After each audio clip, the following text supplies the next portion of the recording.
All right, President Trump will be making his pitch in Indiana today on this wave of tax cuts. The details, a lot of them fleshed out today, not all of them, but the market likes so far what it sees here. The Dow up about 17.5 points.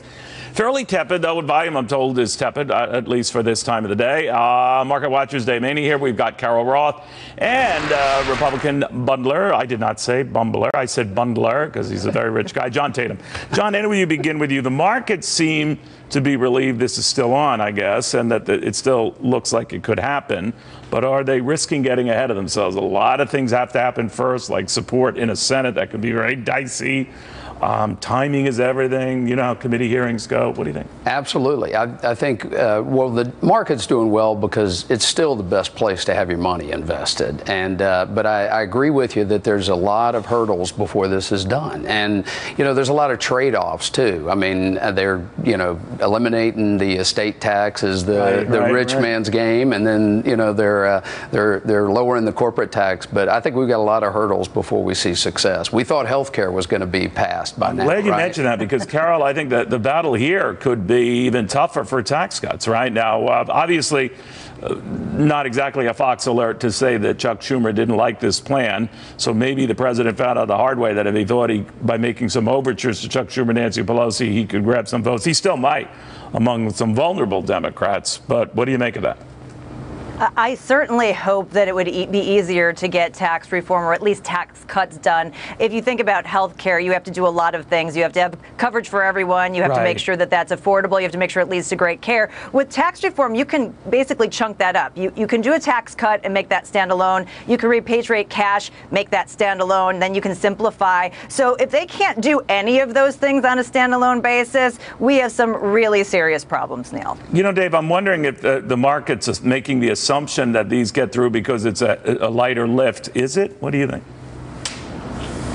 It's not a lighter lift. I mean, I think your analysis is dead on. When I thought Representative Cuellar earlier had the most interesting idea about making all the small corporations, large corporations rates the same. So if the best tax relief or tax reform ideas are coming out of the Democratic Party, then you can bet nothing's going to happen. So it seems to me that the markets kind of look and say, yeah, and by the way, you said a tepid response today. That's what I think it is. It kind of says, okay, well, it's going to remain a pro-business environment, but probably no significant financial changes for earnings. Well, John, let me ask you then, if it's a 20% corporate rate, if the president succeeds at that, and he said, you know, just because I lifted it beyond the 15% I originally wanted and made it 20% doesn't mean I'm going to move an inch further.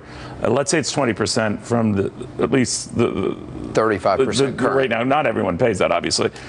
Is that a big enough difference to change company behavior, to change what they do with that money, et cetera?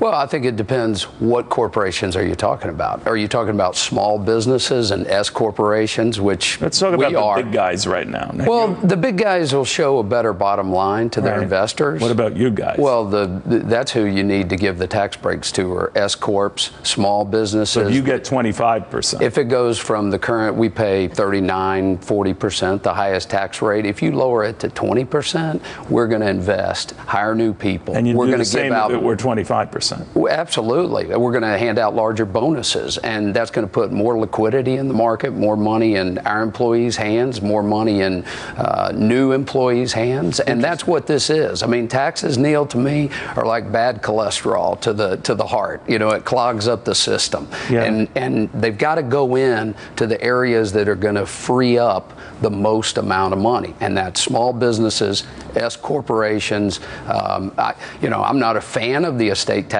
but to be honest with you, maybe you need to look at the estate tax to repurpose some of that money. Well, Carol, is it your sense then that that this is going to be enough to goose the economy here? That just the business rates alone, whatever they do for the rich, and there's talk about a fourth level to make sure the very rich guys like Don pay something, you know, but that will be enough to give the economy the lift it needs? Yeah, I mean, if you think about where we've been at the sort of 2+%, to get to 3 or 4% is very, very meaningful in terms of growth. And so to have small businesses free up that capital to be able to make more hires and to grow and to do the capital investments, to have some of those big companies benefit because consumers have more dollars in their pockets, spending, that all has a growth effect. I mean, we know, Neil, that you can't tax your way to prosperity, so you have to look in the other direction. And I do think just to move into that sort of 3 to 4% permanent range, it's something that can be done. Guys, and this is something I want to bounce off John real quickly. We're just learning right now that Major League Baseball owners have unanimously approved Derek Jeter's bid for the Miami Marlins. He's among a consortium looking to buy that team. Your thoughts on that, John?